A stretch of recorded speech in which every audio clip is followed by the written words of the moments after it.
2023년 5월 1일 큐티 말씀입니다. 레위기 1장 1절로 17절입니다. 여호와께서 회막에서 모세를 부르시고 그에게 말씀하여 이르시되 이스라엘 자손에게 말하여 이르라. 너희 중에 누구든지 여호와께 예물을 드리려거든 가축 중에서 소나 양으로 예물을 드릴지니라. 그 예물이 소의 번제이면 흠없는 수컷으로 회막 문에서 여호와 앞에 기쁘게 받으시도록 드릴지니라. 그는 번제물의 머리에 안수할지니 그를 위하여 기쁘게 받으심이 되어 그를 위하여 속죄가 될 것이라. 그는 여호와 앞에서 그 수송아지를 잡을 것이요 아론의 자손 제사장들은 그 피를 가져다가 회막 문 앞 제단 사방에 뿌릴 것이며 그는 또 그 번제물의 가죽을 벗기고 각을 뜰 것이요 제사장 아론의 자손들은 제단 위에 불을 붙이고 불 위에 나무를 버려놓고 아론의 자손 제사장들은 그 뜬 각과 머리와 기름을 제단 위에 불 위에 있는 나무에 벌려놓을 것이며 그 내장과 정강이를 물로 씻을 것이요 제사장은 그 전부를 제단 위에서 불살라 번제를 드릴지니 이는 화제라 여호와께 향기로운 냄새니라.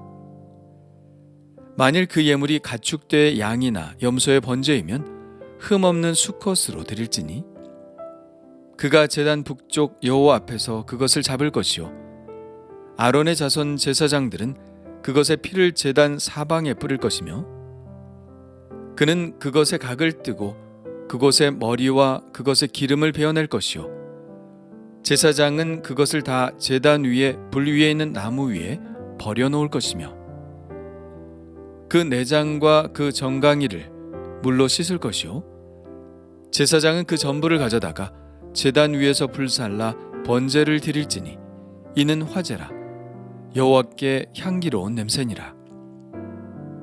만일 여호와께 드리는 예물이 새의 번제이면 산비둘기나 집비둘기 새끼로 예물을 드릴 것이요 제사장은 그것을 제단으로 가져다가 그것의 머리를 비틀어 끊고 제단 위에서 불사르고 피는 제단 곁에 흘릴 것이며 그것의 모이 주머니와 그 더러운 것은 제거하여 제단 동쪽 재 버리는 곳에 던지고 또 그 날개 자리에서 그 몸을 찢되 아주 찢지 말고 제사장이 그것을 제단 위에 불 위에 있는 나무 위에서 불살라 번제를 드릴지니 이는 화제라 여호와께 향기로운 냄새니라. 아멘. 오늘부터 묵상할 말씀은 레위기입니다. 레위기는 야곱의 12아들 중 하나인 레위의 이름에서 따온 것입니다. 야곱의 12아들들은 이스라엘의 12지파를 형성하는데 레위 지파만은 특별한 지위를 부여받죠. 하나님께 드리는 제사를 비롯한 성전에 관련된 전반적인 직무를 맡게 됩니다. 레위 지파 중에서도 특별히 아론의 자손들은 제사장으로서의 직무를 담당하게 되는데요. 그래서 후에는 아론의 자손 제사장과 레위인은 분명하게 구분이 됩니다. 제사 업무의 직접적인 관여는 제사장이 하게 되고 레위인들은 제사와 관련된 부수적인 업무를 담당하게 됩니다. 그러나 레위기라는 성경의 이름은 이러한 제사장의 하위 직분으로서의 레위인들의 업무에 대해서 쓰고 있는 것이 아니라 표준 계보상 레위 지파에 속하는, 그러니까 아론으로까지 거슬러 올라가는 제사장의 전반적인 직무 규정을 싣고 있는 것으로서 레위기라는 이름을 얻게 된 것입니다. 제사장들의 업무는 주로 제사에 관계된 것이므로 레위기도 제사의 규정들을 담고 있는 책입니다. 가장 먼저 다루고 있는 것은 백성들을 위한 제사 규정인데 1장 1절에서 6장 7절까지 나와 있습니다. 레위기에 나오는 제사는 대표적으로 5대 제사를 꼽죠. 번제, 소제, 화목제, 속죄제, 속건제인데요. 매 장마다 이 제사들을 한 가지씩 다루고 있습니다. 오늘 1장에서는 그 중에서 번제에 관해서 다루고 있죠. 하나님께서는 회막에서 모세를 부르셔서 말씀하시는데 이스라엘 자손 중에 여호와께 예물을 드리려거든 가축 중에서 소와 양으로 예물을 드리라고 하십니다. 그러나 소와 양만 드릴 수 있는 것은 아닙니다. 10절에는 염소도 드릴 수 있고 14절에 보면 산비둘기나 집비둘기도 예물로 드릴 수 있었습니다. 그 중에 가장 먼저 설명하고 있는 것은 소의 번제입니다. 제물로 드릴 소는 흠 없는 수컷이어야 합니다. 흠이 없다는 것은 외적으로 상하거나 약한 것이 없이 건강한 것이어야 한다는 것입니다. 이것은 하나님께 드리는 것은 언제나 최상의 것을 드려야 한다는 것을 의미하죠. 하나님은 이 세상과 또 세상을 초월하시는 최고의 존재이시기 때문입니다.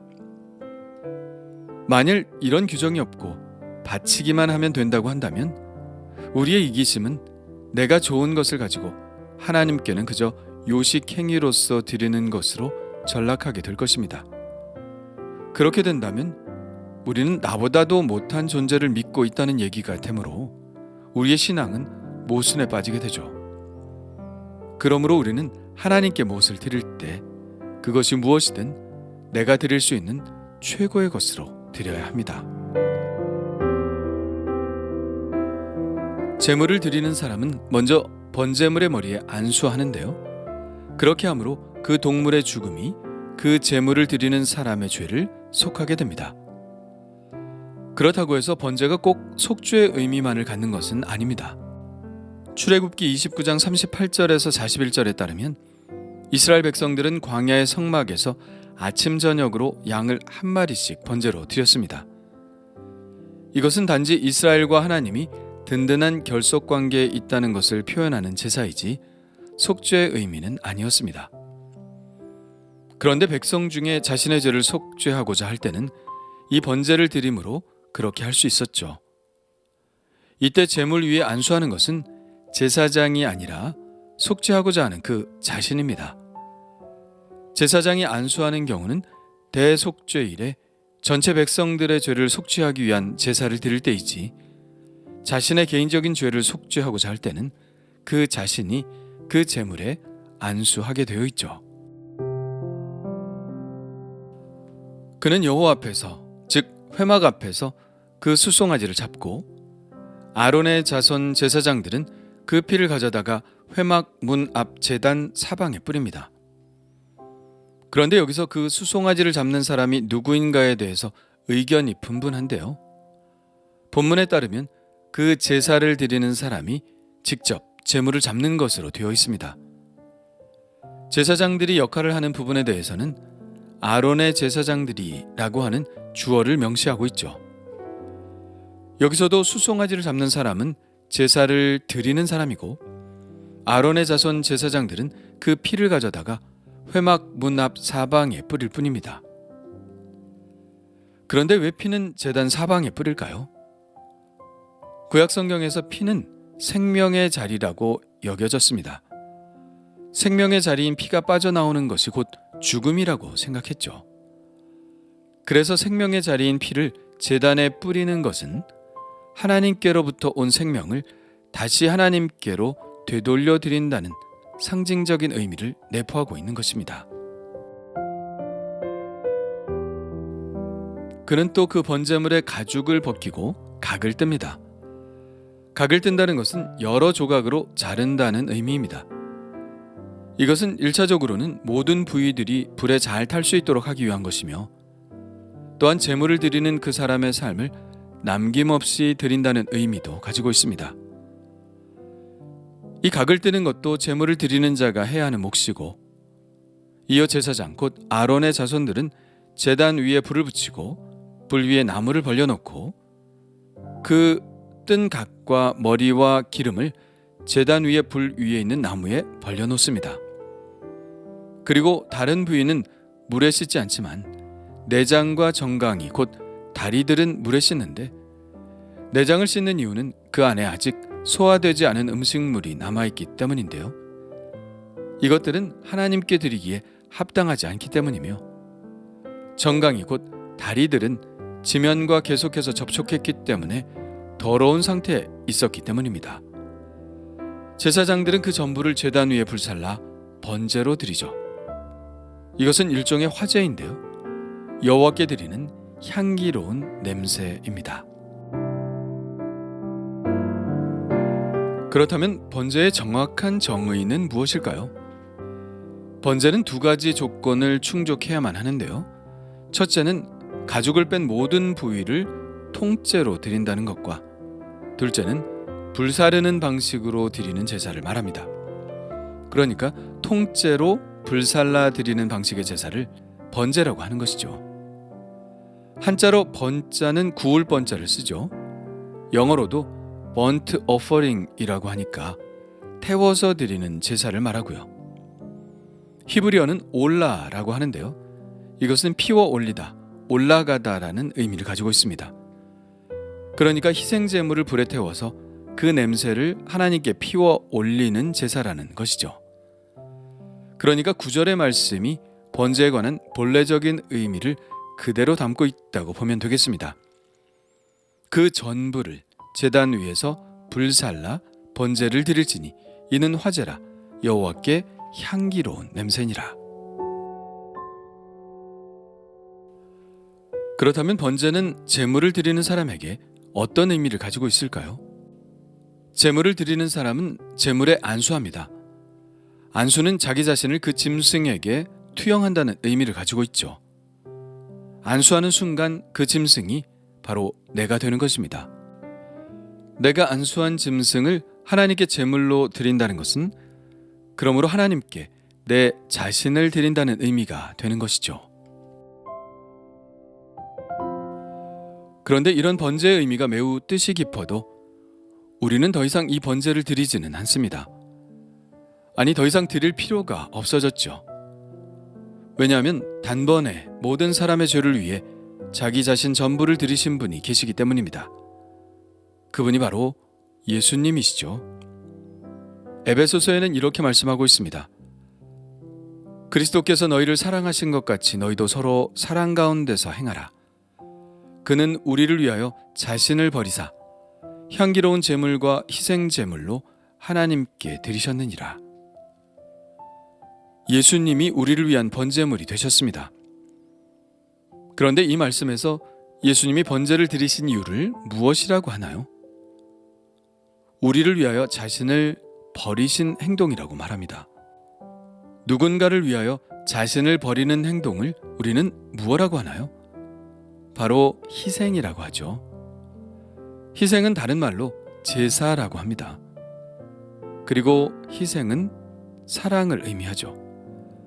그러므로 제사의 온전한 의미는 사랑이라고 할 수 있습니다. 그런데 왜 사랑일까요? 사랑이 없다면 아무것도 내어줄 수 없기 때문입니다. 내가 제물에 안수하여 스스로 희생 제물이 되어 하나님께 드려진다는 것은 더 이상 나 자신을 위한 이기적인 삶을 살지 않고 하나님께서 원하시는 삶을 살겠다는 표현입니다. 그렇다면 하나님께서 기뻐하시는 삶이란 무엇일까요? 바로 사랑의 삶인 것이죠. 그러므로 사람들은 번제를 드리면서 더 이상 내 자신을 위한 이기적인 삶을 살지 않고 오직 하나님이 기뻐하시는 사랑의 삶을 살겠다고 선언하는 것입니다. 예수님의 십자가가 바로 그런 번제의 의미를 가장 잘 나타낸 것이죠. 에베소서의 말씀대로 예수님은 우리를 위하여 자신을 버리셨습니다. 그래서 자신의 삶을 하나님께서 기뻐하시는 향기로운 제물로 드리셨죠. 그것은 최고의 사랑의 행위였습니다. 그래서 성경은 우리에게 그리스도께서 우리를 이처럼 사랑하신 것 같이 곧 우리를 사랑하셔서 자기 자신을 번제로 드리신 것과 같이 우리도 서로 사랑하라고 말씀하고 있는 것이죠. 그렇다면 나도 나 자신을 하나님께서 기뻐하시는 거룩한 산제사로 드리기 원합니다. 우리의 삶 전부를 아낌없이 번제로 드리는 삶을 살기를 원합니다. 주님이 그러하셨듯 하나님의 뜻대로 서로 사랑하는 삶을 살기를 원합니다. 주님 감사합니다. 저의 삶이 하나님께 향기로운 제사가 되기를 원합니다. 이기적인 삶을 살지 않고 하나님께서 기뻐하시는 삶으로 온전히 드리게 하여 주옵소서. 일부분만 드리는 제사가 아니라 저의 삶 전체를 하나님께서 받으시는 삶을 살기를 원합니다. 저의 삶 전체가 사랑의 삶이 되게 하여 주옵소서. 예수님의 이름으로 기도합니다.